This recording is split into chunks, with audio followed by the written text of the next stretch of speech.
Welcome everyone to episode 7 of After the Bell, here with Jeff Meacham. Thank you all for watching. Thank you for the subscriber count. It has gone through the roof in the last 2 months. 1,800, yes, yay, very much yay. Even if it isn't iCarly, yay. 1,800 and something subscribers. We've got thousands upon thousands of views. The resignation from the other place I used to work for is still garnering numbers because I keep getting asked every week, what happened, you guys, no DQ? I just plug the video and the views go up. It's a beautiful thing. So thank you all for watching. To answer the other question, yes, Aaron and I have made peace. I'm not going to work for him. I said this before. I'm not going to work for him anymore. I'll still consider him a buddy if he so chooses, but I'm not going to be business partners with him, whatever you want to call me. Not going to do it. Not going to do it. Wouldn't be pretty. Alright, on to your questions. This is from Andrew Martin. At least it's not from Beyond the Grave, because that'd be creepy. Not too soon? Oh, I got booed. Damn, oh well. Alright. Want to know my thoughts on Kurt Angle's bid to compete in the Olympics next year. I've seen stranger things in competitive sports. I've seen a man who was thought to be at the end of his career, in the twilight of his career, come back and win the UFC Heavyweight Championship. And that was Randy Couture. This guy came back from what was seemingly, he was gone for good, and he comes back and whoops ass like he always did. He's amazing. And this is like competitive, full-on, not just wrestling like Kurt Angle's going to do the Olympics next year, but full-on like fighting and things like that. And it was amazing. You know, you talk about George Foreman, the former heavyweight champion of the world, coming back and winning the title again in his 50s, 40s, whatever it was. Kurt Angle has always been a tremendous athlete. He always has been. He always will be. If anybody in professional wrestling right now wanted to go into the Olympics and try, I would not put it past Kurt Angle at the top of my list. Kurt Angle belongs right there. He can and just may well do it again. Kurt Angle's awesome. I can't say enough good things about Kurt Angle. His character right now on Impact, I can say a few bad things about, because it's just funny how he went back on his thing to bring down Immortal just because the storyline dictated it. He looks stupid.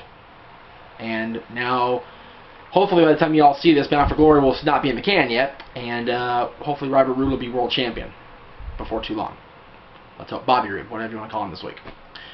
Angle calls him Robert, so Angle's the champ. This is from Daniel Nixon. In your opinion, which has launched more successful careers? Winning King of the Ring, Money in the Bank, or the Royal Rumble? I like this question. This is a darn good question. King of the Ring, traditionally, has launched some very hot singles careers. You look back at Bret Hart and he was a good singles wrestler before winning King of the Ring, even a former world champion before winning King of the Ring. But after he won King of the Ring, he rocketed back to the top. You look at Owen Hart. Oh my God. Owen Hart, the King of Hearts. Kept that nickname for like 2 years until he became the Slammy Award-winning Owen Hart. Then you have King Mabel. And then you have Stone Cold Steve Austin. What more can you say about the speech that started a revolution, if you will? It started the launch of the Attitude Era. That event right there, the 1996 King of the Ring, with him being Jake the Snake Roberts. Triple H, coming back from his exile, if you will, after the curtain call. Came back, won King of the Ring, and went on from there. Formed DX like 2 months later, 3 months later, whatever it was. And he just... Ken Shamrock, not so much. Billy Gunn, not so much. King Kurt Angle, just talked about Kurt. He won 2 singles championships prior to that. Then he won King of the Ring. It was King Kurt for a few months. Then he won the big one from The Rock.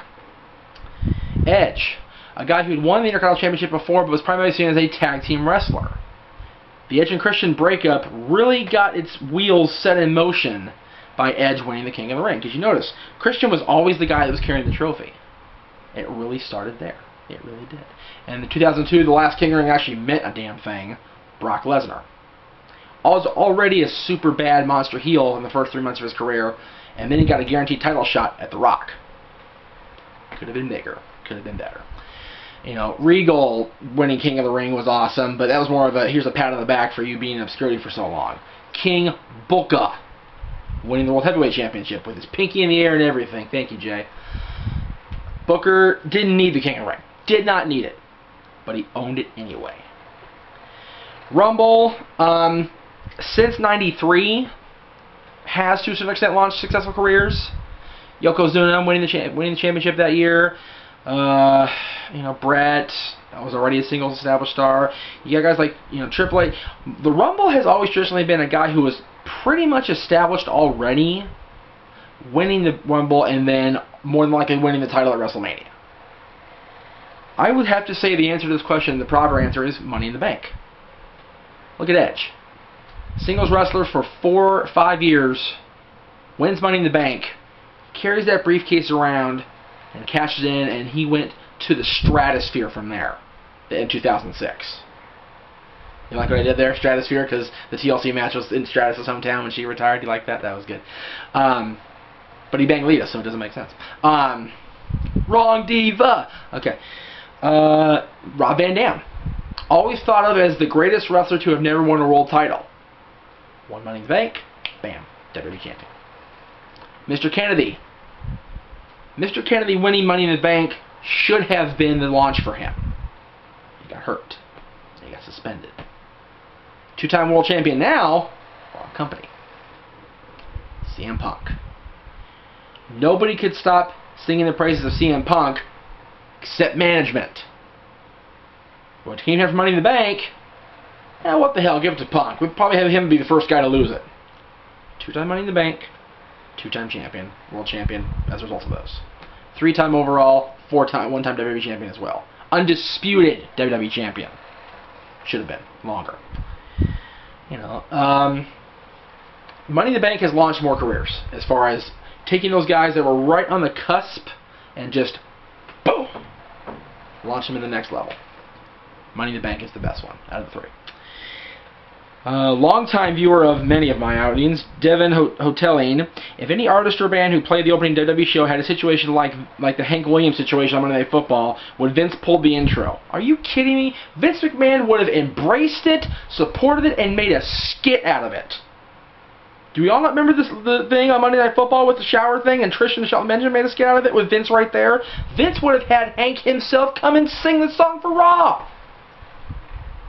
He said Monday night is 2 days away as of this taping. We may see Hank on Monday. Hank out there duetting with whoever the hell does the Raw song now. Nickelback. Nickelback, thank you. That's horrible. They're so good, I forget about that.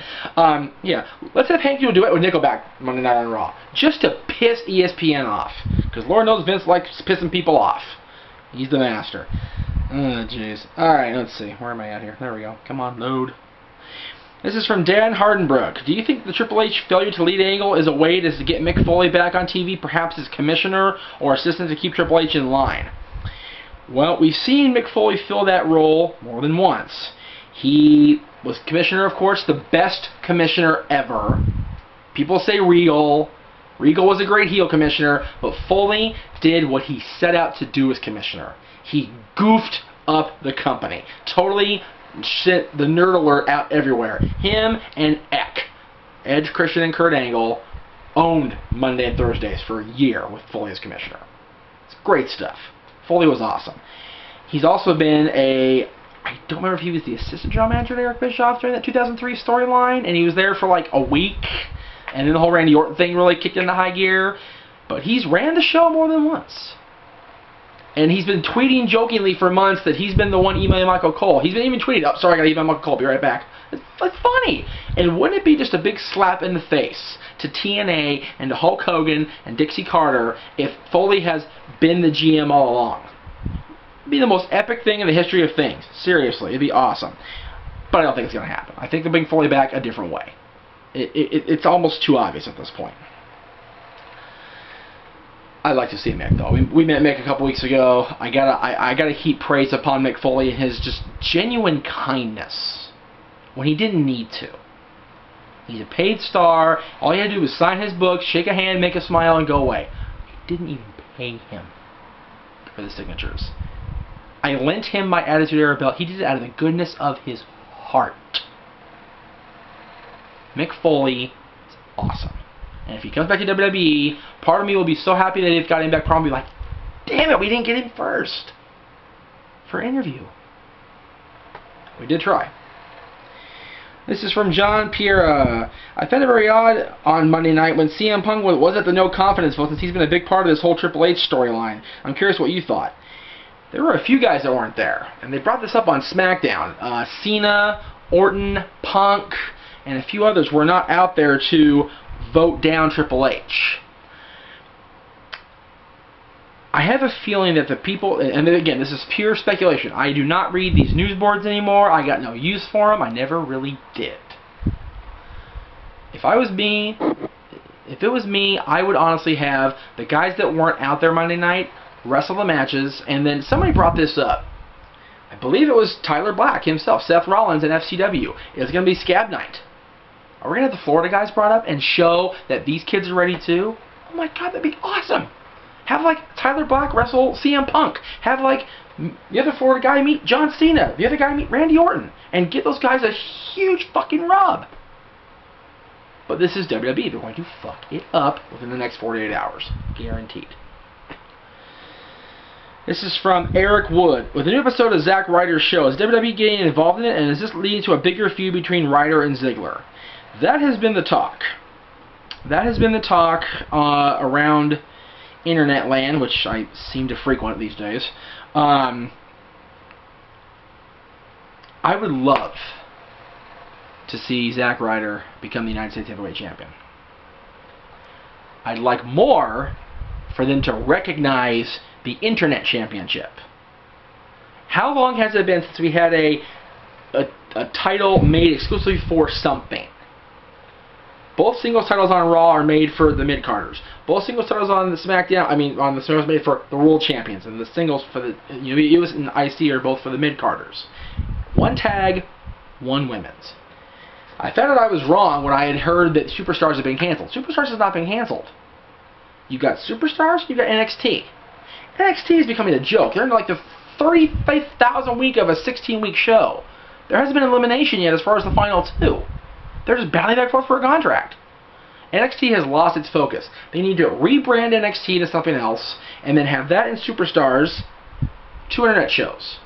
At least one, if not 2, defenses of the internet title per week. They can make it work. But they won't. Zach, Broskies of the Week equals Dads on Wrestling. Going out there again. Tweet this guy. Zack Ryder, at ZACKRYDER, with the hashtag WWWYKI. That you want Dads on Wrestling to be the Broskies of the Week. Because we've been pushing this for a month. Please. Okay. You guys should be seeing this on Sunday, which means we're at the festival right now for the Santinos. You saw the plug go up earlier from Rico Dynamite. You need to get out there if you're in Southern California. These guys are putting on a hell of a lucha show. There's a Mexican festival going on out there, Huntington Park. It's going to be food, drinks. It's free. You want to see a lot of the guys that you see every Saturday at 4 o'clock on Channel 6? Go out there. They'll be there. And one guy you don't see a lot on Channel 6 anymore, Joey Chaos. What's that? Channel 10. Is Channel 10 here? Sorry, Channel 10 in Long Beach. If you're in Long Beach, Channel 6 if you're up in 661 area. Wherever you, I don't want to say the channel names. Fuck it, KDOC. You want to miss the guys from Saturday afternoons on KDOC at 4 o'clock, get out to Huntington Park. A lot of them are going to be there. Joey Chaos, Rico Dynamite. A lot of the Santinos guys are going to be out there. The students are going to be there. Casa D18 Studios will be in the house. Filming, setting up, whatever we're asked to do, because that's how cool we are with these guys. We love the Santino brothers. We're having fun, and I'm getting the wrap up, and I'm rambling as I always do. So, check out the next episode of After the Bell. We'll probably do more mailbag. In the meantime, look for Ringside Insanity, Renegade Wrestling, Statboy Rants, if he does one, Double Down Double A, and of course our predictions and post pay-per-view ramblings. See you next time.